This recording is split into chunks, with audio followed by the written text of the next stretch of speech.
Subhanallah. Alhamdulillahi Rabbil Alameen. Wassalatu wassalamu ala Sayyidina wa Habibina Muhammad wa ala alihi wa ashabihi ajma'in. Fadlul Ashril Awail min Dhul Hijjah. Dhul Hajj மாதத்துடைய முதல் 10 நாட்களில் சிறப்புகள். கண்ணியத்துக்குரியவர்களே, அல்லாஹ் ரப்புல் ஆலமீன் இந்த சமூகத்திற்கு செய்த மிகப்பெரிய அருள் என்னவென்றால், அல்லாஹ் ரப்புல் ஆலமீன் நன்மையான மாதங்களையும் நன்மையான நாட்களையும் நன்மைகளை அதிகப்படுத்தி தரக்கூடிய விஷயங்களையும் தீமைகளை அழிக்கக்கூடிய காரியங்களையும் அல்லாஹ் இந்த சமூகத்துடைய வாழ்நாளை அல்லாஹ் சுருக்கி இருந்தாலும் அந்த வாழ்நாளுக்குள் அல்லாஹ் அதிகப்படுத்தி தருகின்றான். ரமதான் முடிந்தால் அடுத்த நன்மைகள், அந்த மாதம் முடிந்தால் அடுத்த நன்மைகள் என்று அல்லாஹ் ரப்புல் ஆலமீன் ஒவ்வொரு மாதமும் சில நாட்களை அல்லாஹ் கணக்கிட்டு அந்த நாட்களில் அல்லாஹ் ரப்புல் ஆலமீன் அருள் செய்து மூமின்களுடைய ஈடேற்றத்திற்கு அல்லாஹ் ரப்புல் ஆலமீன் உதவி செய்கின்றான். கண்ணியத்துக்குரியவர்களே, அந்த அடிப்படையில் ரமதானுடைய மாதத்திற்கு பிறகு அல்லாஹ்விடத்திலே மிக கண்ணியமான, அல்லாஹ்விடத்திலே மிக சிறப்பு பெற்ற நாட்களை இன்ஷா அல்லாஹ் நாம் அடைய போகின்றோம். அந்த நாட்கள் தான் துல் ஹஜ் மாதத்துடைய முதல் 10 நாட்கள். அல்லாஹ் ரப்புல் ஆலமீன் அவனுடைய புத்தகம் அல் குர்ஆனிலே சூரா ஹஜ்ஜுடைய 28வது வசனத்திலே ஹஜ்ஜை பற்றி இப்ராஹிம் அலைஹிஸ்ஸலாம் அவர்களை அறிவிக்க சொல்லுகின்றான். அப்போது அல்லாஹ் ரப்புல் ஆலமீன் ஹஜ்ஜுக்கு வருபவர்கள் செய்யக்கூடிய காரியத்தை பற்றி சொல்லும் பொழுது வயஸ்குருஸ்மல்லாஹி ஃபி அய்யாமின் மஅலூமாத், கணக்கிடப்பட்ட அந்த நாட்களில் அவர்கள் அல்லாஹ்வை புகழ்வார்கள்.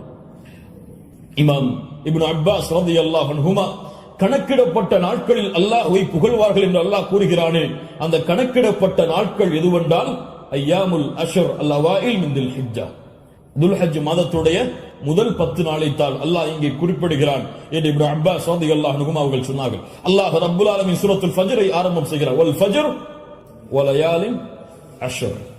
அந்த 10 நாட்கள் என்று அல்லாஹ் ரப்புல் ஆலமீன் சத்தியம் செய்கிறானே, அது என்னவென்று முஃபஸ்ஸிர்கள் எல்லோரும் விளக்கம் சொல்லும் பொழுது அந்த நாள் துல் ஹஜ் மாதத்துடைய முதல் 10 நாள் என்று பெரும்பான்மையான அறிஞர்கள் விளக்கம் சொல்கிறார்கள். இந்த துல் ஹஜ் மாதத்துடைய முதல் 10 நாளுடைய சிறப்பை புரிவதற்கு அல்லாஹ்வுடைய தூதருடைய இந்த ஒரு ஹதீஸை அறிந்தாலே போதும், எமக்கு அது போதுமானது. புகாரி ரஹிமஹுல்லாஹ், அபூ தாவூத், திர்மிதி போன்ற கிரந்தங்கள் எல்லாம் பதிவு செய்யப்படுகிறது.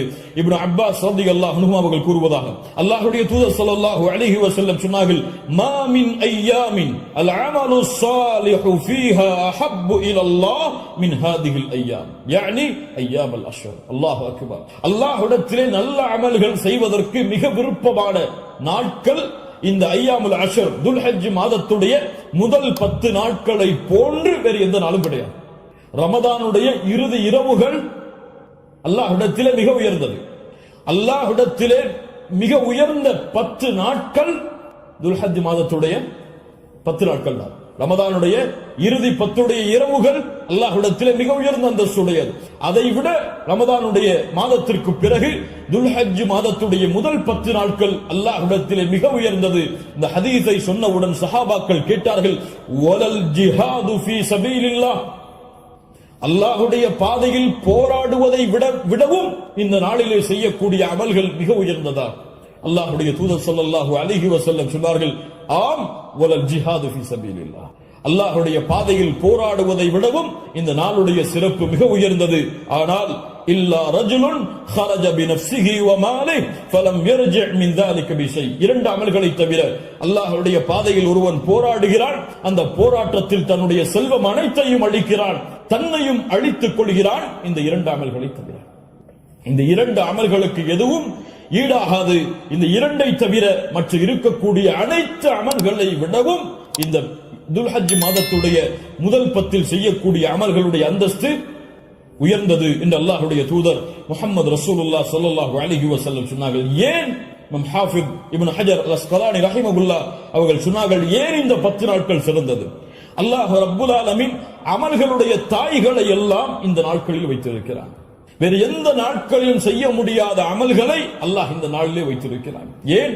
இந்த நாளில், இந்த 10 நாட்களில் அல்லாஹ்வை தொழலாம், இந்த 10 நாட்களில் அல்லாஹ்விற்கு நோன்பு இருக்கலாம், இந்த 10 நாட்களில் சதகா செய்யலாம், இந்த 10 நாளில் அல்லாஹ்விற்கு அறுத்து பலியிடலாம். இந்த 10 நாளில் வேறு எந்த நாளிலும் செய்ய முடியாத ஹஜ்ஜை நிறைவேற்றலாம். எல்லா அமல்களும் ஒன்று சேரக்கூடிய நாட்களாக இந்த 10 நாட்கள் இருப்பதால் அல்லாஹ்விடத்திலே அல்லாஹ்வுடைய கணக்கீட்டுடைய நாட்களில் இந்த நாட்களை போன்ற அந்தஸ்துடைய நாட்கள் கிடையாது என்று இமாம் ஹாஃபிஸ் இப்னு ஹஜர் அஸ்கலானி ரஹிமஹுல்லாஹ் அவர்கள் சொன்னார்கள். இந்த நாட்களில் நோன்பு வைக்கலாமா? இதில் வரக்கூடிய 10 நாளில் 10வது நாள் நோன்பு வைப்பது ஹராம். ஏன்?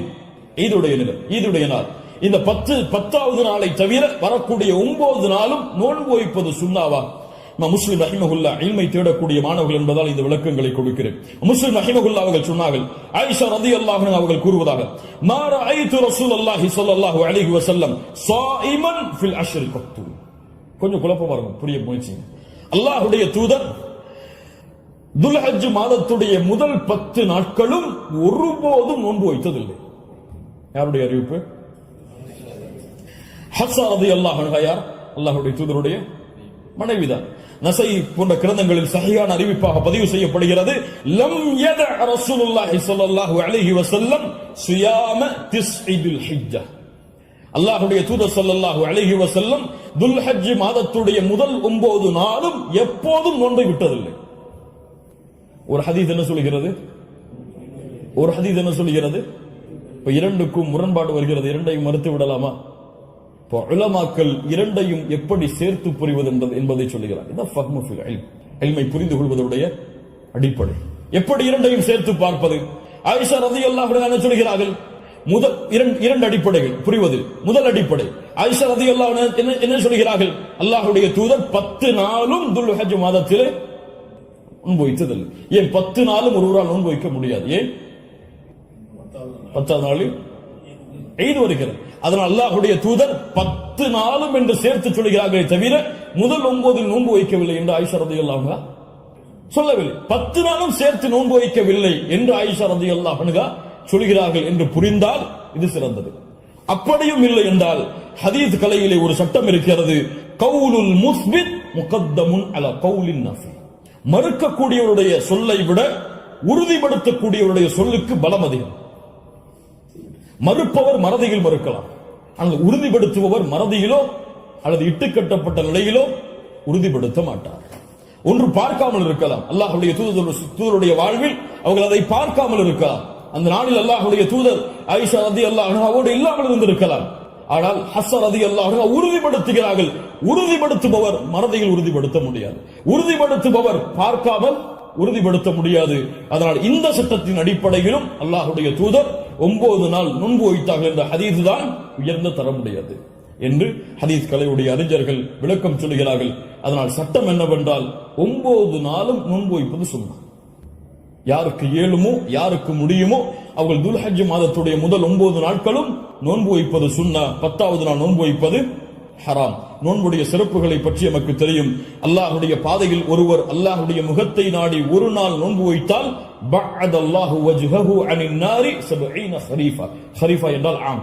அல்லாஹ்வுடைய தூதர் ஸல்லல்லாஹு அலைஹி வஸல்லம் சொன்னார்கள், அல்லாஹ்வுடைய பாதையில் அல்லாஹ்வுடைய முகத்தை நாடி ஒருவர் ஒரு நாள் நோன்பு வைத்தால் அல்லாஹ் ரப்புல் ஆலமீன் அவருடைய முகத்தை நரகத்தில் இருந்து 70 ஆண்டுகள் தூரமாக்குகிறார். அல்லாஹு அக்பர்.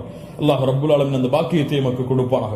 அல்லாஹ்வுடைய தூதர் ஸல்லல்லாஹு அலைஹி வஸல்லம் துல்ஹஜ் மாதத்துடைய முதல் 10 நாட்களில் வரக்கூடிய யௌம் அரஃபா, அரஃபாவுடைய தினத்துடைய சிறப்பை பற்றி சொன்னார்கள்.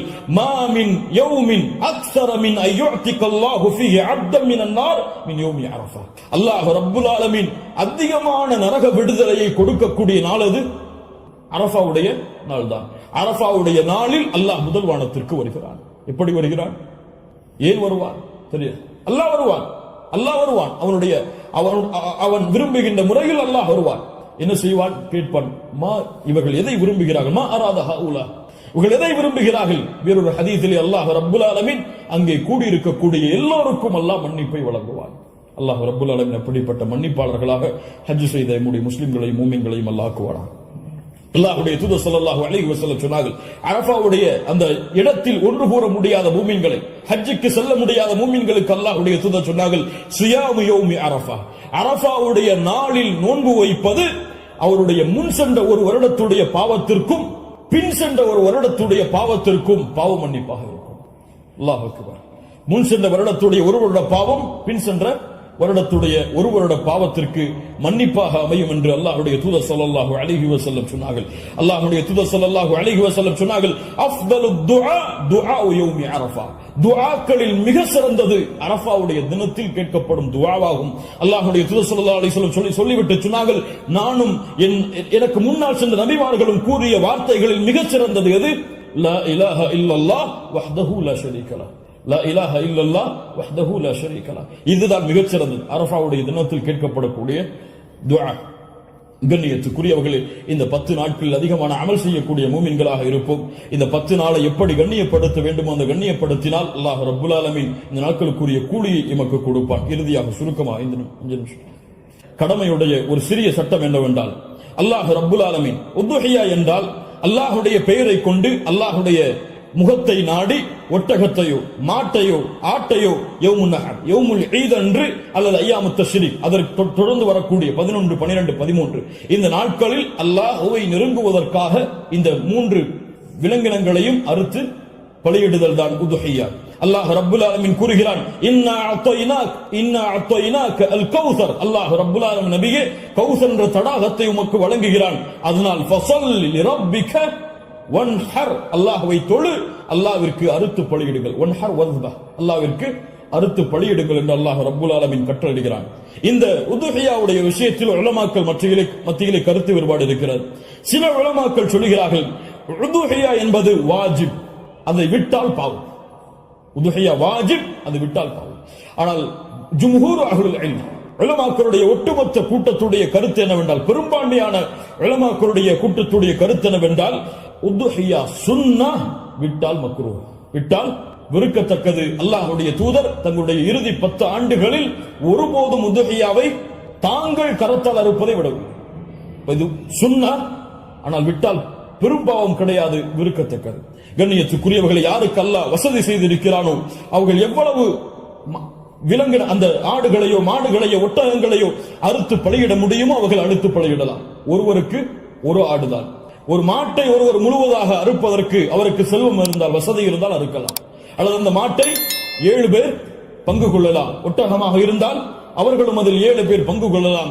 இப்படி ஒரு ஆட்டை ஒருவர், மாடை 7 பங்காக வைக்கலாம், ஒட்டகத்தை 7 பங்காக வைக்கலாம். அல்லது ஒட்டகம் முழுவதையும் ஒருவர் கொடுக்கலாம், மாடு முழுவதையும் ஒருவர் கொடுக்கலாம். 2 ஆடுகள் 3 ஆடுகள் என்று ஏழைகளுடைய கஷ்டங்களை நீக்க அல்லாஹ்வுடைய முகத்தை நாடுபவர்கள் எவ்வளவு அல்லாஹ் அவர்களுக்கு செல்வத்தை விசாலப்படுத்தி இருக்கிறாரோ அவ்வளவு அவர்களும் விசாலப்படுத்தலாம். அந்த விலங்கினங்களுடைய சட்டம் என்ன? ஆடாக இருந்தால் 1 வருடம் பூர்த்தியாக இருக்க வேண்டும், 2வது வருடத்தில் நுழைந்திருக்க வேண்டும்.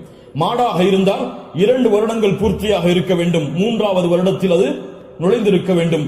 ஒட்டகமாக இருந்தால் 5 வருடம் பூர்த்தியாக இருக்க வேண்டும், 6வது வருடத்தில் அது நுழைந்திருக்க வேண்டும். யாருக்கெல்லாம் ஒரு முழு குடும்பமாக ஒரே இடத்திலே ஒரே உணவை சாப்பிட்டு வசித்தால் அந்த முழு குடும்பத்திற்கும் ஒரு ஆடு போதுமானது, அல்லது முழு குடும்பத்திற்கும் ஒரு மாடு போதுமானது, அந்த முழு குடும்பத்திற்கும் ஒரு ஒட்டகம் போதுமானது. ஒரு குடும்பம் மொத்தமாக ஒரே இடத்திலே ஒரே உணவை சாப்பிட்டு இருந்தால், தனித்தனியாக வேறு வேறு உணவுகளை வைத்திருந்தால் அவர்கள் தனித்தனியாக உதுஹியாவை அவர்கள் கொடுக்க வேண்டும். கண்ணியத்துக்குரியவர்கள், இந்த முறையில் இந்த வணக்க வழிபாட்டை செய்வதற்கு அல்லாஹ் எமக்கு உதவி செய்வானாக. லை யனாலல்லாஹு லுஹூமுஹா வலா திமாஉஹா, இதனுடைய மாமிசங்களோ இரத்தங்களோ அல்லாஹ்வை சென்றடைவதல்ல, வலாக்கின் யனாலுஹு தக்வா மின்கும், உங்களுடைய உள்ளத்தில் இருக்கக்கூடிய தக்குவாதான் அல்லாஹ்விடத்தில் சென்றடைகிறது. கண்ணியத்துக்குரியவர்கள், நபி இப்ராஹிம் அலைஹிஸ்ஸலாம், இஸ்மாயில் அலைஹிஸ்ஸலாம் அவருடைய தியாகத்தை நினைவு கூறும் பொருட்டு இப்ராஹிம் அலைஹிஸ்ஸலாம் தன்னுடைய மகனை அல்லாஹ் அறுக்க கட்டளையிட்ட போது, நான் அறுக்க தயாராகிறேன் என்று இப்ராஹிம் அலைஹிஸ்ஸலாம் அல்லாஹ்விற்காக தன்னுடைய அல்லாஹ்வுடைய கட்டளையை ஏற்க துணிந்ததை போன்று, யா அல்லாஹ் நீ கூறினால் எதையும் செய்வதற்கு நான் தயார் என்ற தன்மையை வெளிப்படுத்துவதற்கு தான் இந்த யௌமுன் நஹர் யௌமுல் ஈதுடைய தினத்தில் ஆடுகளையோ மாடுகளையோ ஒட்டகங்களையோ அறுக்கக்கூடிய கட்டளை அல்லாஹ் கொடுத்திருக்கிறான். இது ஒரு சடங்காகவோ சம்பிரதாயமாகவோ இல்லாமல் அல்லாஹ்விற்காக செய்யப்படக்கூடிய வணக்க வழிபாடாக எண்ணி இன்று நியத்து வையுங்கள். அல்லாஹ் எனக்கு கொடுத்த செல்வத்தின் அடிப்படையில் இன்ஷா அல்லாஹ் இதை நான் விசாலப்படுத்துவேன். என்னால் எவ்வளவு முடியுமோ அவ்வளவு அல்லாஹ்வுடைய பாதையில் அறுத்து பலியிட்டு ஏழைகளுக்கும் நானும் அதிலிருந்து உண்பேன். கண்ணியத்துக்குரியவர்களை, சிறந்தது என்னவென்றால் நாம் வாழக்கூடிய இடங்களில் அறுத்து பலியிடுதல் தான் சிறந்தது. நாம் வாழாத ஊர்களில் அறுத்து பலியிடுதல் சிறந்தது கிடையாது, உலமாக்களுடைய குர்ஆன் சுன்னாவுடைய ஆதாரங்களின் அடிப்படையில். அதனால் நாம் அறுத்து முழுவதுமாக நாம எடுத்துக்கொள்ளலாம், அல்லது ஏழைகளுக்கு முழுவதுமாக கொடுக்கலாம், உறவினர்களுக்கு முழுவதுமாக கொடுக்கலாம். இதில் ஹதீஸ் அடிப்படையில் தெளிவான ஆதாரங்கள் எவ்வளவு பங்குகளை வைக்க வேண்டும் என்பதற்கு கிடையாது. ஆனால் 3 பங்காக வைத்து கொடுக்கப்பட வேண்டும் என்பது ஹதீஸ் கலையிலே ஹதீஸிலிருந்து இஜ்திஹாத் அதை ஆய்வு செய்து முடிவெடுத்த உலமாக்கள் இப்னு கையிம் போன்றவர்கள் 3 பங்காக அதை வைத்து பங்கிட வேண்டும் என்று விளக்கம் சொல்கிறார்கள். இன்ஷா அல்லாஹ் அதுவும் சிறந்ததுதான். ஒரு பங்கு எமக்கு, இன்னொரு பங்கு உறவினர்களுக்கு, இன்னொரு பங்கு ஏழைகளுக்கும் கொடுத்து உதவலாம். அல்லது பங்குகள் முழுவதுமாக ஏழைகளுக்கும் கொடுக்கலாம். அதிலிருந்து நாமும் முழுவதுமாக சாப்பிடலாம். இதில் எந்த தவறும் கிடையாது. அல்லாஹ் ரப்புல் ஆலமீன் இன்னும் விளக்கங்கள் உங்களுக்கு தேவை இருந்தால் உலமாக்களை அணுகி அதை கேட்டுக்கொள்ளுங்கள். அல்லாஹ் ரப்புல் ஆலமீன் இந்த இறுதி 10 நாட்களை கண்ணியப்படுத்தக்கூடிய இந்த இறுதி 10 நாட்களில் அதிகமான அமல்களை செய்து அல்லாஹ்வுடைய பொருத்தத்தை பெறக்கூடிய நல்மக்களாக அல்லாஹ் ரப்புல் ஆலமீன் என்னையும் உங்களையும் ஆக்கி அருள் புரிவார்.